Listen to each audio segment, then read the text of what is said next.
Marvel is done after Endgame. Phase 4 sucks.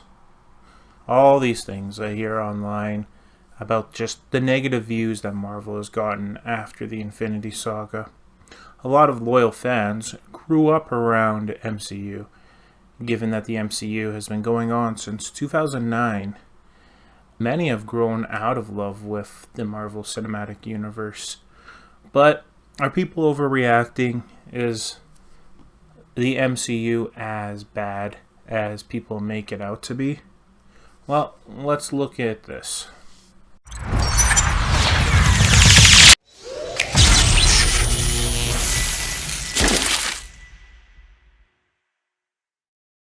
Before we get started, just want to let everyone know that this is going to have spoilers from everything about Phase 4 up until She-Hulk, including She-Hulk. And if you like more of this type of content, please like this video and subscribe to my channel for much more comic book and other Marvel content. So, Infinity Saga ended with Spider-Man Far From Home, and that was released in the summer of 2019.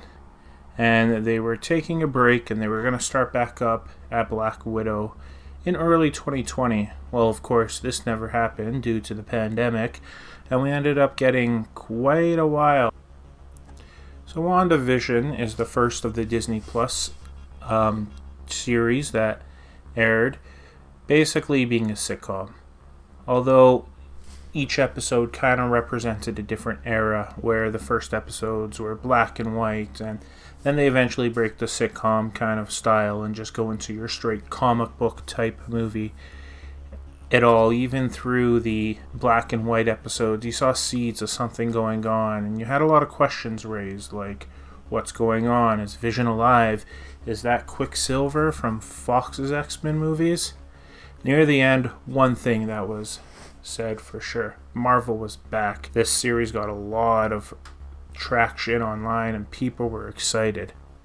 So just a few months later, though, our next project was another Disney Plus show in the form of The Falcon and the Winter Soldier. The show did have not much mystery, such as WandaVision, but it was just your straight action flick.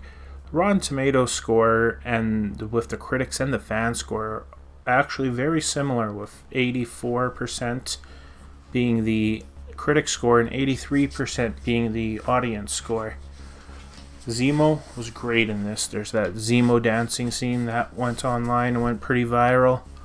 Other than that, though, this was a good show, but it didn't break the internet. Although Sam donning that cap suit, beautiful. Our next project was Loki, and who doesn't love Loki? And now you have all these different Lokis as well. People just ate this up, and everyone loved it. Also, this introduced the next Avengers level threat in Kang, and people got really excited for the future of the MCU after Loki, and then we'll see what happens next with Kang in Phase 5 with Ant-Man, but quite the project. And also we got Loki Season 2 coming around the corner. Overall, Loki was great and definitely stands out as one of the best Disney Plus series. Then, finally, Marvel returned to the big screen with Black Widow. Black Widow was okay, but there was two blaring problems that most people agree with. For one, this movie felt out of place. Basically, this movie took place in the Infinity Saga after the Infinity Saga was already released. And the other big problem was Taskmaster got the Deadpool from Wolverine Origins-like treatment. On the other side, this movie had a fun background cast, as Black Widow introduced us to her family, and Yelena, who was just a lot of fun, making fun of the superhero landing and everything, and Red Guardian, who was also a fun character. With Yelena, we got to see her again in Hawkeye, and she's announced for the Thunderbolts. As for Red Guardian, no future projects have been announced. We'll see him again, but I think we will down the line somewhere. Then we had Shang-Chi. This movie was amazing. Finally, we get a movie set during the Infinity Saga, after the events of the Infinity Saga, of course. And a lot of the hatred for Iron Man 3 was how, at the time, Marvel used the Mandarin. Well, this movie kind of brings Mandarin that we know from the comics and makes him the main antagonist who ends up being Shang-Chi's father. And this movie was just great. You had little appearances from Wong, from Abomination, and this movie kind of reminds me in a small way of the Batman origin story, like in Batman Begins, only if Bruce's dad was actually Ra's al Ghul, where you have Shang-Chi trying to live a normal life, but you have his father being the leader of a secret organization of assassins, essentially. Very similar. The world is vibrant and colorful. There's a lot going on in this movie. And when they go to Shang-Chi's mother's world, dimension, whatever you want to call it, again, very vibrant, very colorful. Gets that very traditional, Asian type fighting going on. And the rings and how they were used visually looked amazing. So this was an excellent movie. Now we had on Disney Plus Marvel What If. So with What If, a lot of people probably didn't watch due to the fact that it's animated, and just some people just don't like the fact that cartoons, they're for kids. I'm not a kid anymore. Although that's not me. I did watch it. And what can I say about What If is it's kind of all over the place, to be honest with you. You had the first episode being basically Cap 1 if it was Peggy and not Captain America. So let's take a 2.5 hour movie, condense it down to 20 minutes and tell the full story of World War II. The episode with Star-Lord T'Challa being basically repeats Guardians of the Galaxy but slightly different, and again, just not as interesting and stuff. You had some really bad episodes like Thor being a party boy and everything. I don't know how I feel about that. But then you have the Ultron stuff, and the Ultron stuff was pretty amazing stuff. We got a season 2 of this, but for me this is kind of a mixed bag. I don't know where I would rank this, because you had the episodes were very different, and some were great, some I just didn't really care for. Then the next movie was Eternals, and everyone knows Eternals was critically failure. Not a lot of people enjoyed it.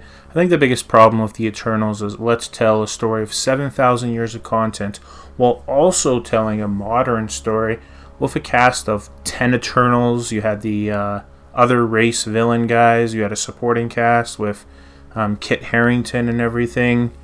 And then it's hard to really care for any of these guys because there's so many of them and they're just flying through the eras and everything.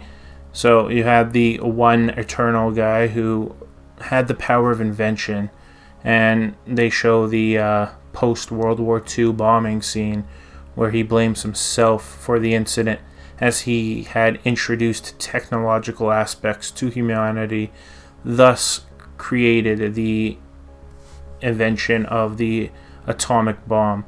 But before this scene, we didn't really know much of the character, so it was hard to really empathize with the character himself, and overall, this ended up being a miss, this entire movie. I feel if this movie had the same production and you told the story over 10 hour-long episodes, it might have been a lot better. But it is what it is now, I guess. Then we jump over back to Disney Plus with Hawkeye. And Hawkeye is Christmas themed and a lot of fun stuff with the LARPing, and Kate Bishop's character is pretty funny.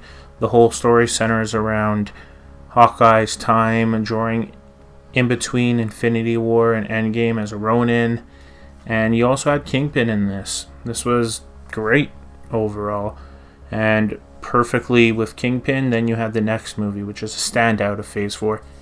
Hell, might even be one of the best comic books, or if not the best comic book movie ever made for some people, and that's Spider-Man No Way Home, where you had all 3 live-action Spider-Mans together as Spider-Man, and returning villains from both the prior storylines with Doc Ock and Electro and stuff.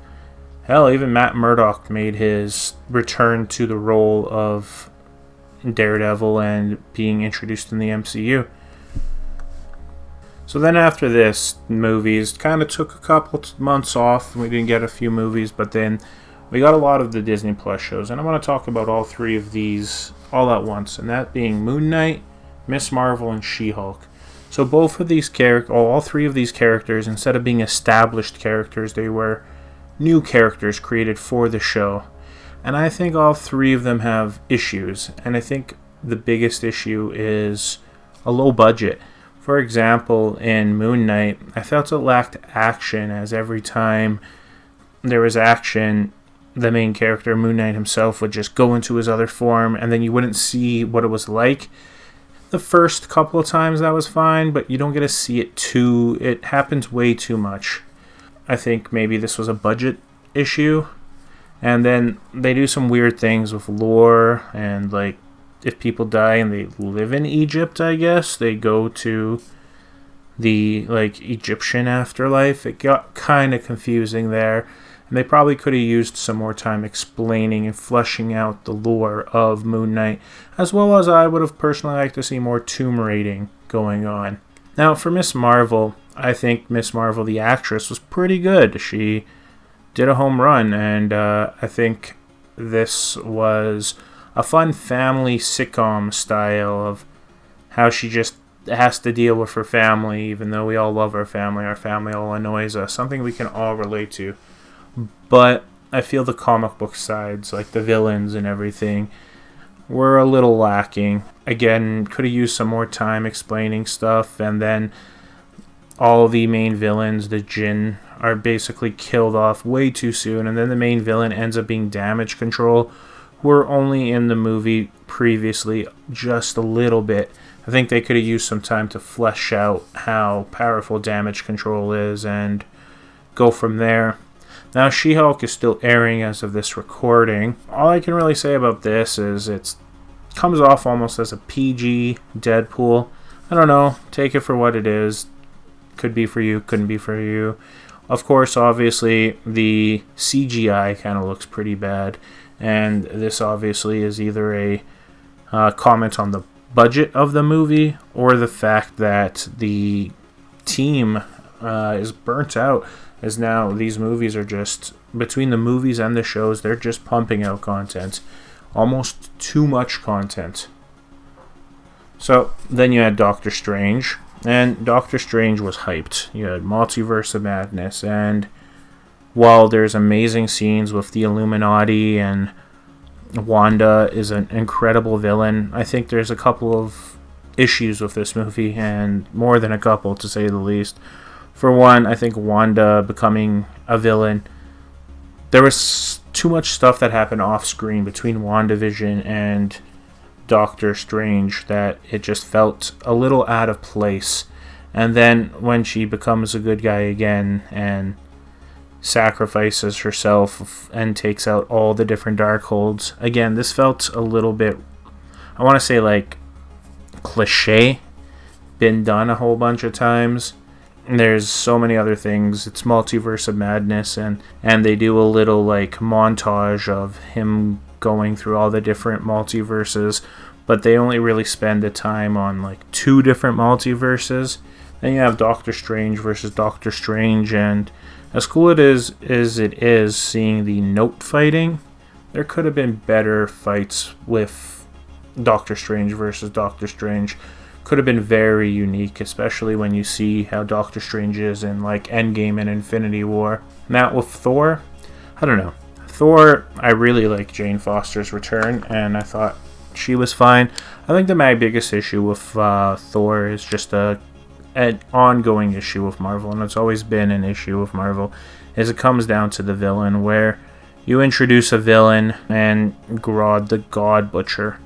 You see all his god kills are basically done off screen, and you don't get to see him much, so I think some more scenes with Grodd would have been great. I think overall the movie was fine by me, but it wasn't no for Thor Ragnarok, that's for sure. Now, overall, I think the biggest issue with Phase 4 comes down to the sheer amount of content, as we still have Wakanda Forever to end Phase 4, but we've had 15 projects up to She-Hulk, so 16 including Wakanda, and 2 years. That's a lot of content, and I feel this shows in every other project they don't take enough time, it almost feels like, as they're just pumping out this content. I think in the future Marvel needs to slow it down, maybe give us more episodes to flesh things out, such as, say, in Miss Marvel, if they fleshed out more episodes with the Jinn, gave us some more backstory with them. Then Moon Knight, just more backstory on the lore itself and everything like that. I think it's just currently tough to handle having all these multiple projects. Even as a fan of Marvel, how can you watch all that content when it's just so much? And with every Disney Plus show, they need to give them a bigger budget, maybe have some better writing, and at very least give us more reasons to care about these characters. I feel like with so much content, how can you possibly have all these characters within future projects? You need to slow it down. It's not a rush kind of thing. Give us more episodes. Have more cameos from your massive MCU library. Now, looking back at Phase 4, was it as bad as people make it out to be?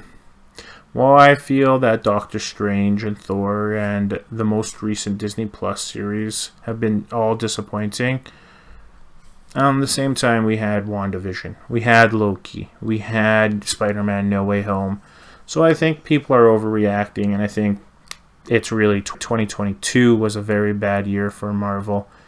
But when you look at the future and going on to Phase 5 and Wakanda Forever, of course, you got Fantastic Four, you'll eventually have X-Men, you have Blade, you got a couple of Avengers movies, and even on the Disney Plus side, we have Secret Invasion with the Skrull and everything. Overall, I think the Marvel has an exciting future, but it needs to look at the Disney Plus shows and do something better with them all around. Alright, well, thanks for watching, everyone. Let me know what you guys thought about Phase 4. Am I right? Do I think people are just overreacting, or has the Marvel Cinematic Universe gone downhill? Well, let me know in the comments below, and thanks everyone. Don't forget to subscribe, and check you guys in the next video.